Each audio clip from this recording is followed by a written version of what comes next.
Experiment number 7, viruses transmission. So viruses are microscopic infectious agents that cannot be observed with the light microscope and do not possess cellular structures like a cell nucleus, organelles, or even cytoplasm. Despite lacking these features, viruses exhibit some characteristics of living organisms, blurring the line between living and non-living entities. Viruses can only produce by infecting a living host cell. Throughout history, viruses have been infecting humans, leading to various diseases that have the potential to be fatal. So now let's move on to the objectives of this experiment. So these experiments should be able to describe the virus and what are the different transmission it undergoes, and how should it be prevented by some precautions. Now, let's tackle what are the different kind of viruses transmission. So first is the direct contact. This occurs through physical interactions with an infected individual, such as touching, kissing, or sexual activities. Viruses like herpes simplex, or known as HSV, and human papillomavirus, known as HPV, are spread in this manner. HSV can be transmitted through contact with the skin or mucous membranes, while HPV is often spread through sexual contact.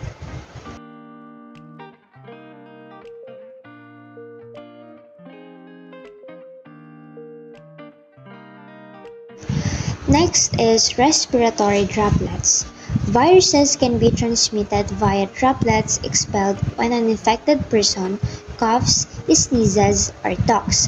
These droplets can travel short distances and infect others by landing on the mucous membranes of nose, mouth, or eyes. Influenza and coronaviruses is spread this way.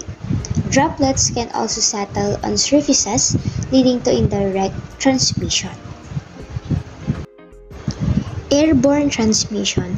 Some viruses can become aerosolized and remain suspended in the air for extended periods, making them inhalable by others.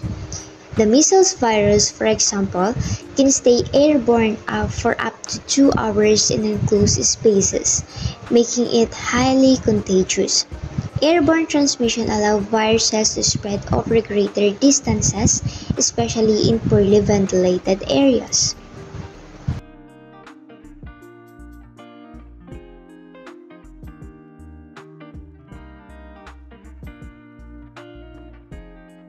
Indirect contact. Indirect contact transmission occurs when viruses are transferred from one person to another through an intermediate object or surface. This type of transmission doesn't require direct physical contact between the infected person and the susceptible person.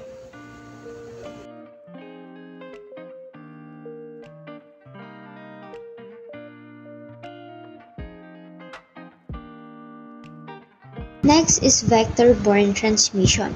Some viruses are transmitted through vectors like mosquitoes or ticks.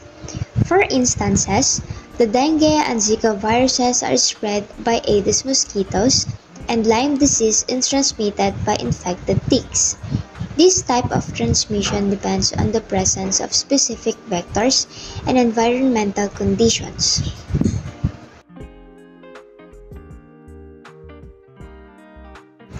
Blood-borne transmission.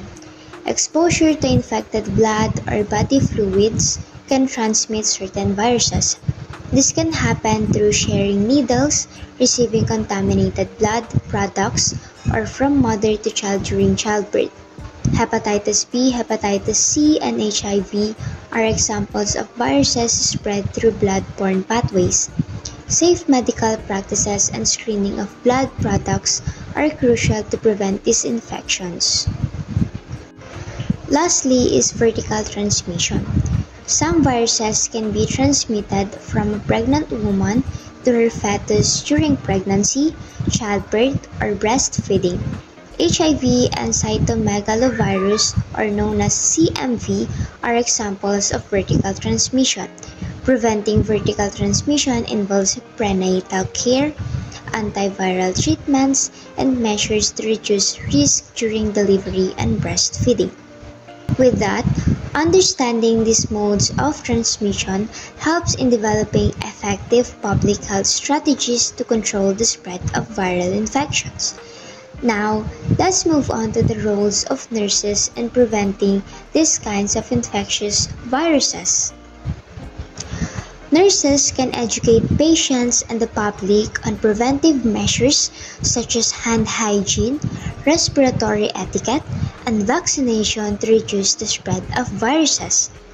Next is nurses can enforce strict infection control protocols in healthcare settings to prevent the spread of viruses among patients, healthcare workers, and visitors.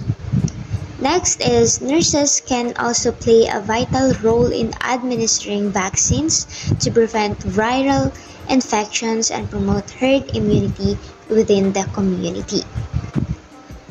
Next is by monitoring and surveillance.